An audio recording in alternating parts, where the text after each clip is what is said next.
जो हमने यहाँ तक कवर कर लिया था।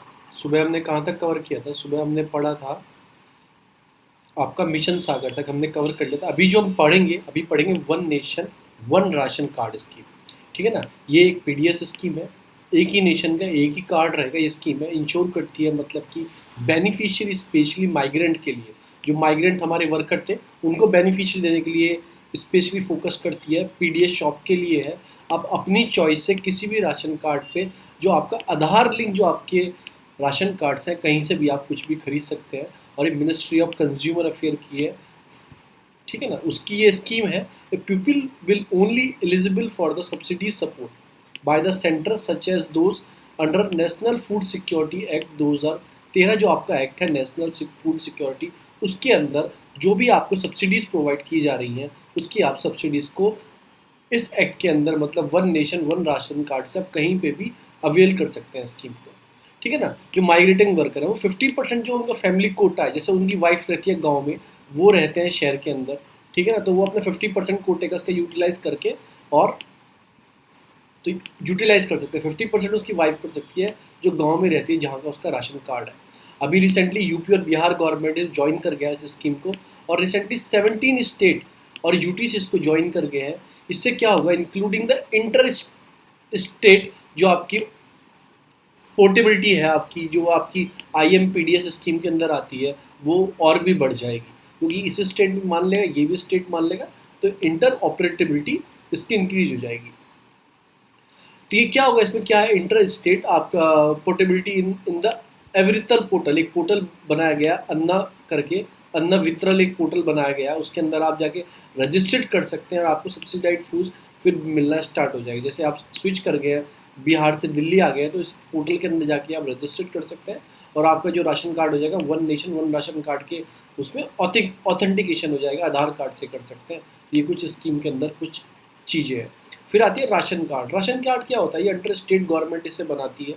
ठीक है? एसेंशियल कमोडिटी जो आपको पीडीएस स्कीम में मिलने वाली हैं, जैसे आपका चीज़ें जो है from PSC at the subsidised rate में जो आपको मिलने वाली हैं।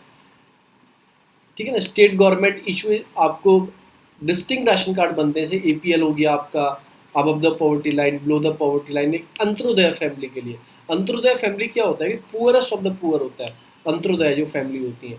ठीक है ना? इंपॉर्टेंट टूल है फॉर आइडेंटिफिकेशन के लिए। ठीक है ना? जो फूड आपको सब्सिडीज प्रोवाइड होती हैं, फूड प्रोडक्ट सब्सिडी जो मिलती है एफपीएस, उसके लिए ये कार्ड है।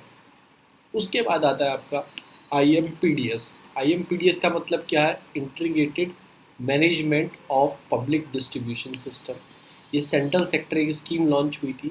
ठीक है ना? उसके अंदर एक कार्ड आता है। कंज्यूमर अफेयर जो मैंने आपको बताया, कंज्यूमर अफेयर जो मिनिस्ट्री है वही मतलब उन्होंने स्कीम स्टार्ट की थी आईएमपीडीएस।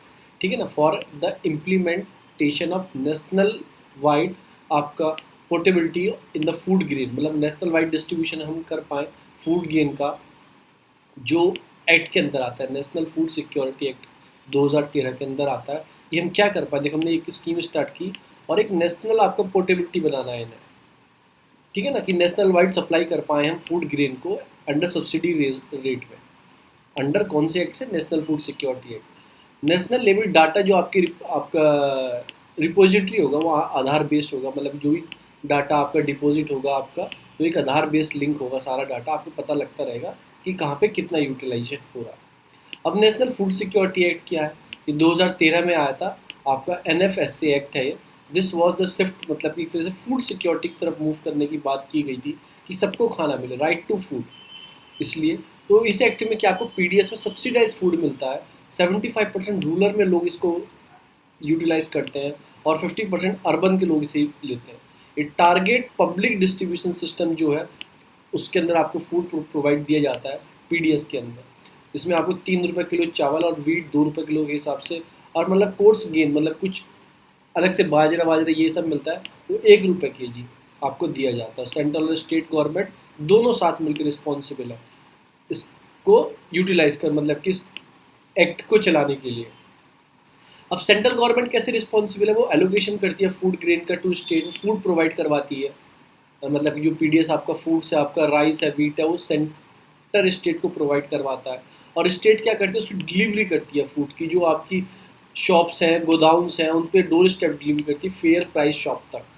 FPS फेयर प्राइस शॉप तक डिस्ट्रीब्यूशन होता है, जो आपकी सस्ता गल्ले की दुकान है। तो ये ऐसे कुछ सिस्टम चलता है कि सेंटर प्रोवाइड कराएगा, जो उसके वेलफेयर हाउसेज हैं स्टेट को प्रोवाइड करवाएगा फूड, स्टेट क्या करेगी, जो उसकी शॉप्स हैं फेयर प्राइस शॉप्स, वहाँ तक उसकी जिम्मेदारी होती है। हैंडल द ऑपरेशन रिस्पॉन्सिबिलिटी जो होती है वो किसके हाथ में होती है, वो स्टेट के हाथ में होती है। इशू ऑफ राशन कार्ड सबका में स्टेट का होता है।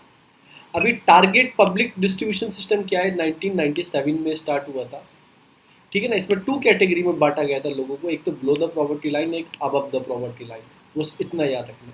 फिर एक अंत्योदय योजना याद होगी, हमने लॉन्च कर दी, ये सिस्टम लॉन्च कर दिया, ठीक है, above the poverty line, below the poverty line. हमें लगा अभी भी लोग छूट जा रहे हैं, उसके लिए अंत्योदय अन्ना योजना लेके आए 2000 में। उसमें क्या किया गया, जो आपका बिलो द पॉवर्टी लाइन वाले जगह है, बिलो द पॉवर्टी लाइन वाली जगह है आपकी, उसमें क्या किया जाएगा, उनमें poor of the poor family को भी निकाला जाएगा। जो BPL के अंदर पुअर द पुअर फैमिली होती है उसको भी टारगेट किया जाएगा, उनको भी बाहर निकाला जाएगा अंत्योदय अन्ना योजना के तहत। फिर आता है emergency credit link guarantee scheme, ये हम दोबारा पढ़ेंगे, ये भी न्यूज़ में था। इमरजेंसी क्रेडिट लिंक आपका गारंटीड स्कीम है ये। जैसे आपके MSME हो गए, आपका मुद्रा वाले लोन लेने वाले हो गए, तो उनको कुछ लोन प्रोवाइड किया जाता है। तो वो लोन किस बेस पे प्रोवाइड किया जाएगा, अगर वो लोन नहीं चुकाएंगे तो कौन उसकी गारंटी लेगा, कौन क्या करेगा, तो उसके लिए आपको ECLGS तरीके से एक तरह से ये स्कीम स्टार्ट की गई है। और इसमें 100% गारंटी जो कवरेज है प्रोवाइडेड बाय, जो आपको प्रोवाइड देगा, आपको गारंटीड लेगा, वो लेगा national credit guarantee trust company limited, ठीक है ना। For the additional funded up to 3 lakh crore, इसको फंडेड प्रोवाइड भी कर दिया गया है 3 लाख करोड़। और जो एलिजिबल MSME और मुद्रा वाले जो एलिजिबल है, मतलब कि ले सकते हैं लोन, उनको लोन प्रोवाइड किया जाएगा, ठीक है ना। अगर कोई प्रॉब्लम आती है, मतलब credit will provided in the form of guaranteed emergency credit link facility, ठीक है ना, क्योंकि अभी कोरोना चल रहा है, तो MSME में और मुद्रा लोन प्रोवाइड करना है, लोग काम कर सकें, तो ये स्कीम स्टार्ट की गई है इमरजेंसी क्रेडिट लिंक गारंटीड। और इसकी मतलब गारंटीड जो ले रहा है आपको विदाउट कोलेट्रल लोन दिया जाएगा, गारंटीड कौन लेगा, लोन वापस करेंगे, तो उसके लिए ये कंपनी है NCGLT, ये इसे देख रेख करेगी। स्कीम के अंदर क्या है कि all the loan sanction under the CE आपका GECL फैसिलिटी से सारे लोन जो दिए जाएंगे एप्लीकेबल किए जाएंगे। और इसमें एक चीज़ और चीज़ दी गई है, ये जो आपकी NCGT, ये ना NCGTC जो है आपकी, ये इनकॉर्पोरेटेड अंडर जो इंडियन कंपनी एक्ट 1956 के, ठीक है ना, उसके अंदर ये सेटअप की गई है, 2014 में सेटअप की गई है। और डिपार्टमेंट ऑफ फाइनेंस के अंदर आती है, डिपार्टमेंट ऑफ फाइनेंस के अंदर आती है ये, मिनिस्ट्री ऑफ जो फाइनेंस है आपका, ये इम्प्लीमेंट होती है ओवर द 5 ईयर के लिए इम्प्लीमेंट हुई थी, 2014 से 5 साल के लिए हुई थी। अब इसे दोबारा पैसा इसे दिया जा रहा है, दोबारा से इसके लिए काम किया जाएगा। अब इसमें क्या है कि 4 ईयर का ये आपको मोरेटोरियम पीरियड देती है, कि आपको मोरेटोरियम क्या होता है, जैसे आपको कोरोना स्टार्ट हुआ मार्च में, तो RBI ने क्या बोला था, 5 महीने का 6 महीने मोरेटोरियम पीरियड दिया था कि आप जो आपने लोन लिया उसका इंटरेस्ट पे मत करो और प्रिंसिपल अमाउंट में पे मत करो 6 महीने तक, तो EMI आप मत भरो, तो आपको मोरेटोरियम पीरियड दिया जाता है। उसके बाद जब स्टार्ट होगा तो आप भरना स्टार्ट करना। तो इस स्कीम के अंदर जो स्कीम आई है लोन की, इसमें आपको 4 साल का मोरेटोरियम पीरियड दिया जाएगा, ठीक है ना। 4 year with A moratorium period, ये 4 साल तक की स्कीम है, मतलब 4 साल तक चलेगी और 1 साल का आपको मोरेटोरियम पीरियड इसके अंदर दिया जाएगा। प्रिंसिपल अमाउंट पे तो आपको क्या भरना पड़ेगा, इंटरेस्ट तो भरना पड़ेगा, प्रिंसिपल अमाउंट आपको नहीं लौटाना 1 साल का। No guarantee fee shall be charge, जो गारंटी फी चार्ज होती है वो चीज़ चार्ज नहीं की जाएगी from the member of lending institution, जो पैसा ले रहे हैं स्कीम में, ठीक है। Loan under this scheme would attack a risk weightage of minimum 20% since they does not come with a direct government guarantee। ये कुछ इसमें बातें की गई, बस आपको स्कीम को याद रखना है, ये MSME के लिए है, आपका trust for micro small enterprises, जो मैंने आपको स्कीम बताई आपकी। चलते हैं नेक्स्ट पे, प्रधानमंत्री मुद्रा योजना। आप मुद्रा योजना सेम है, जो आप मुद्रा लोन लेते हो वो मुद्रा योजना ही है, 2015 में स्टार्ट हुई थी।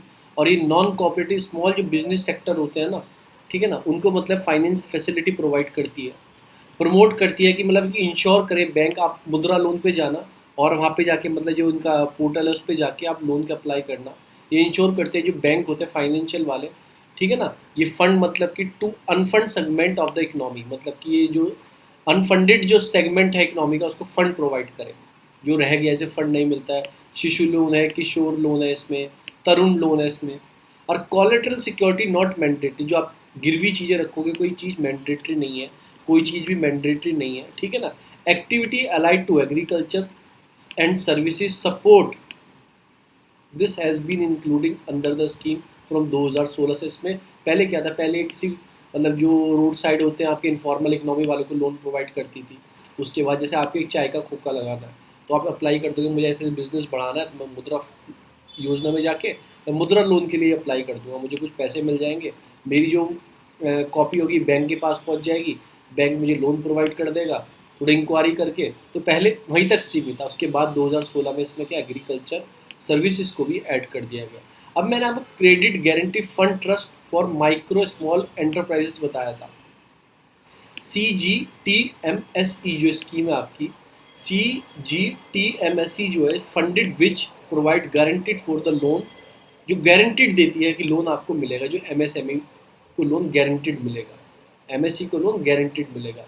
इन the case of borrow fail हो जाता है पैसा देने से, इसमें मैंने आपको ऊपर बताया फेल हो जाता है, bank will get their money from this fund, bank इस फंड से मनी बैंक को मिल जाएगी, बैंक के भी NPA नहीं बनेंगे, तो बैंक के लिए भी सहूलियत है, ठीक है ना। और now the loan give by the NBFC can be covered under this fund. अब जो पहले तो जो बैंक ने लोन दिया चलो ठीक है, वो तो हमने कवर कर लिया, अब जो NBFC जो आपकी नॉन बैंक फाइनेंशियल कंपनीज होती हैं वो भी अगर लोन प्रोवाइड कर रही हैं किसी इसके अंदर, तो उनको भी इसके अंदर कवर किया जाएगा, तो एक तरह से गारंटीड है। ये मुद्रा लोन के ऊपर जो आप चुका नहीं पाओगे, कोई भी वजह हो सकती है, तो एक तरह से गारंटीड ये प्रोवाइड करेगी, आपको सपोर्ट पीछे से ये देगी। फिर आती है प्रधानमंत्री आपका मत्स्य आपका संपदा योजना, ये क्या है, इसमें क्या आपका आ गया मत्स्य आ गया, मतलब कि इसका मतलब क्या होता है, इसका मतलब होता है कि फिशरी से रिलेटेड है, ब्लू रिवॉल्यूशन से आपका रिलेटेड है। ये बजट 2020 में मतलब अनाउंस की गई है, ठीक है ना। ये ब्लू रिवॉल्यूशन से रिलेटेड ये 5 साल का पीरियड है इसके पास, 2020-21 से 2024-25 तक का। और इसको क्या करना है, स्कीम में हाईएस्ट इन्वेस्टमेंट होना है नियर अबाउट 20,000 करोड़ का, ठीक है ना। तो इसको क्या कर रहा है, रिस्पॉन्सिबिलिटी क्या है कि जो फिशरी सेक्टर है उसको डेवलपमेंट करना, फिशरी जो आपका सेक्टर है इसको डेवलपमेंट करना, ये होगी। फिर आती है आपकी MNREGA, Mahatma Gandhi national rural employment guaranteed act, ये 2005 में स्टार्ट हुई थी। ये ministry of rural development scheme को चलाती है, प्रोवाइड करती है एटलीस्ट 100 डे वर्क, एक 100 दिन का मतलब 100 दिन का वर्क मिलना चाहिए लोगों को, उसको गारंटीड प्रोवाइड करती है कि गारंटीड आपको वेज एम्प्लॉयमेंट मतलब दिया जाएगा, कि गारंटीड कोई ना कोई काम 100 दिन का आपको दिया जाएगा। एवरी फाइनेंशियल ईयर, हर साल इसे मतलब क्या होता है, जो हाउस होल्ड होते हैं एडल्ट मेंबर होते हैं उनको वॉलंट्री जो अनस्किल मैनुअल लेबर होते हैं उनको फंड प्रोवाइड होता है बजट सपोर्ट से, और उनको क्या होता है कि इसमें ऐड किया जाता है। इसमें और भी चीज़ें, अगर आपको काम नहीं मिल रहा है तो आपको अनएम्प्लॉयमेंट वो जो बेरोजगारी भत्ता होता है वो आपको प्रोवाइड किया जाएगा, अगर आपको नहीं मिल रहा है, काम नहीं दिया जा रहा है इसके अंदर। तो ये कुछ मनरेगा है, कुछ पॉइंट मनरेगा के बारे में। देखो मैं इसमें क्या पढ़ा रहा हूँ, ये रैपिड सीरीज़ है, ये मैं इसमें मई के PIB, हिंदू और आपका विज़न, इसमें उनके कट्स नोट्स है कि आपको एटलीस्ट पॉइंट टॉपिक के बारे में पता है, ठीक है। तो आपने मनरेगा पढ़ लिया, आपको डिटेल में थोड़ा जाना है, अगर मैं डिटेल में जाऊँगा तो ये 2-3 पेज का पूरा एक टॉपिक है, तो आप इसके बारे में डिटेल में थोड़ा जा सकते हो। अगर इनसे कोई क्वेश्चन निकल रहा है इन पॉइंट्स को मिलाकर तो आप इजीली सॉल्व कर सकते हो। फिर आता है वन स्टॉप सेंटर और सखी सेंटर। सखी क्या है, मिनिस्ट्री ऑफ वुमेन जो आपकी चाइल्ड डेवलपमेंट उसकी स्कीम है, फंडेड कहाँ से हो रही है, निर्भया फंड, जो आपका निर्भया फंड बना था उससे फंडेड हो रही है। एम क्या है, ये फैसिलिटी प्रोवाइड करवानी है, एक integrated range of service include the medical aid, police assistant, legal aid, case management, आपका साइक्लो जो भी प्रॉब्लम है काउंसलिंग उसकी, टेम्पररी सपोर्ट प्रोवाइड करवानी है जो वुमेन वायलेंस से इफेक्टेड है। अब वायलेंस कैसा हो सकता है, मतलब उनको जो भी प्रॉब्लम क्रिएट हो रही है, वायलेंस हुआ है मतलब रेप हुआ है उनके साथ, कोई मतलब अब्यूज़ हुआ है, कैसे भी टाइप का वायलेंस हुआ है, तो उसमें आप सखी स्कीम जो है आपका एक वन स्टॉप सेंटर है आपका ministry of women child development का, ये सारी प्रोवाइड आपको चीज़ें कराई जाएंगी। तो किसमें, सखी, ठीक है ना। फिर आता है आपका सोवरन गोल्ड बॉन्ड स्कीम, आपका सोवरन गोल्ड बॉन्ड स्कीम आती है, ये 2015 में स्टार्ट हुई थी। ये क्या है, हम जो क्या करते हैं, हम इंपोर्ट करते हैं गोल्ड, हमें गोल्ड चाहिए फिजिकल फॉर्म में, गोल्ड को इंपोर्ट करते हैं, उससे क्या होता है ना, हमारा जो मतलब रुपया है वो कमज़ोर होता है, मतलब जो रुपये की वैल्यू है इन कम्पेयर टू डॉलर वो कमज़ोर होती है। तो हमारी गवर्नमेंट क्या बोल रही है, आप गोल्ड में इन्वेस्ट मत करो, और जो हमारी स्कीम है आपकी गोल्ड वाली, जो स्कीम है आपकी आपकी सोवरन गोल्ड, एक तरह से बॉन्ड बनाएंगे हम, ठीक है ना, और उसको आप परचेज करो। वो गोल्ड जो उस टाइम पे गोल्ड की जो प्राइजेस होंगे उसी कीमत के होंगे, और गोल्ड के जैसे ही वो इन्फ्लेशन करेंगे ऊपर नीचे, ठीक है ना। तो dependent on the gold import, मतलब जो इंडिया ओवर डिपेंडेंट है गोल्ड इम्पोर्ट, उसको कम करने के लिए है। और मिनिमम और मैक्सिमम कुछ लिमिट है, आप 1 ग्राम से लेके आप इंडिविजुअल आदमी मतलब, और मैक्सिमम 4 kg तक का गोल्ड खरीद सकते हैं इंडिविजुअल आदमी, ठीक है ना। तो 1 ग्राम का आपने एक बॉन्ड बना दिया, 1 ग्राम का 1 बॉन्ड, 10 ग्राम का मतलब हो गया एक बॉन्ड, यानी कि 1 तोले का आपने एक बॉन्ड बना दिया। अब आपको 10 तोले का सोना मत खरीदो, एक बॉन्ड खरीद लो, इनके रेट जो होंगे वो उसी हिसाब से ही चलेंगे। और प्लस इसमें एक फ़ायदा और है, और इसमें क्या है कि 4 kg तक आप इंडिविजुअल खरीद सकता है, अगर कोई मतलब कि कोई इंस्टीट्यूशन है या फिर कोई कुछ है वो ज़्यादा भी खरीद सकता है, पर इंडिविजुअल लिमिट आप याद रखो। अब बॉन्ड क्या है कि मतलब कि सब्सिट्यूट दे दिया आपने फिजिकल बॉन्ड का, जो फिजिकल यूज़ मत करो, सब्सिट्यूट ले लो। Bond are issue by the RBI, ये आरबीआई इशू करेगा बिहाफ ऑफ गवर्नमेंट, गवर्नमेंट के बेस पे आरबीआई इसे इशू करेगा, और ये bond dominated in the gold, ठीक है ना। और सोवरन गारंटीड होगी, मतलब कि डीमेट फॉर्म में आपको मिलेंगे, मतलब डीमेट फॉर्म में आपको प्रोवाइड कर दी जाएगी। और इसमें एक चीज़ और है, और जैसे ही आपको इसको गोल्ड बॉन्ड को आप रखोगे ना, तो आपको इंटरेस्ट भी मिलेगा 2.5% का पर एनम से हिसाब से। तो आपको क्या फ़ायदा हुआ, जैसे आप 10,000 का सोना खरीदा, 10,000 रुपये रेट चल रहा है सोने का, आपने सोना खरीदा, फिर उसके बाद आपको 2.5% आपको इंटरेस्ट भी मिलेगा, ठीक है ना। उस सोने की कीमत डाउन हो जाती है, सोने की कीमत डाउन हो जाती है तो आपको इंटरेस्ट उस डाउन कीमत पे मिलेगा, और 10,000 रुपये तो आपको मिलेगा ही मिलेगा। ये इसमें कुछ ऐसा है, तो कुछ फ़ायदा है इस चीज़ का, क्योंकि कम करना चाहते हैं।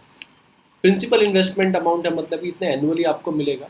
When the interest on the bond are taxable, जो वाइल जो इंटरेस्ट मिलेगा ना आपको वो टैक्सेबल होगा बॉन्ड का, ठीक है ना। Capital gain at the time of the, मतलब कि रिडेम्प्ट हो जाएगा, एग्जम्स हो जाएगा फ्रॉम द टैक्स। जो कैपिटल गेन का आप करोगे, इंटरेस्ट में जो मिलेगा वो तो टैक्सेबल होगा, पर कैपिटल गेन कैसे होगा, 10,000 का सोना है 20,000 का हो जाए, पर वो टैक्सेबल से बाहर होगा, उस पर कोई टैक्स नहीं लगेगा, ठीक है ना। ऑल्सो यूज़, आप इस बॉन्ड को आप यूज़ भी कर सकते हो, लोन लेना है आपको तो एक तरह से कोलेट्रल फॉर्म में से यूज़ भी कर सकते हो आप, ठीक है ना। और 8 ईयर के रहेगा, आपके एक बॉन्ड खरीदने के बाद 8 ईयर के टेन्योर तक आपको फिक्स कर दिया जाएगा। After 50 year from the insurance, मतलब थ्रू द रेमिडेंट अलाउड, मतलब जो आपको 5th ईयर में आप इससे बाहर आ सकते हैं। 8 ईयर तक रहेगा, आपको इससे आउट करना है तो 5th ईयर में, मतलब 5वें साल में इससे बाहर आ सकते हैं। एक तरह से exchange, since the bond are listed on the exchange, ये जो अपनी एक्सचेंज स्टॉक एक्सचेंज होती है ना, इसमें लिस्टेड किए गए हैं, and transfer to the investor as well है, सबको किए गए। फिर आती है आपकी, क्या आती है आज, उसके बाद आती है आपकी पीएम किसान। अभी यहीं तक रखते हैं, मैं डेली आधे या 15 मिनट की इसकी डेली वीडियो डालता रहूँगा, ठीक है। ओके, अभी यहीं तक रखते हैं, हम पूरी मई पूरी कवर कर लेंगे, पीआईबी पूरी चीज़। अगर आपको कोई चीज़ डिटेल में पढ़नी है तो आपको अपना यूटिलाइजेशन लगाना होगा, अपनी तरफ से सर्च करना होगा। Thank you so much.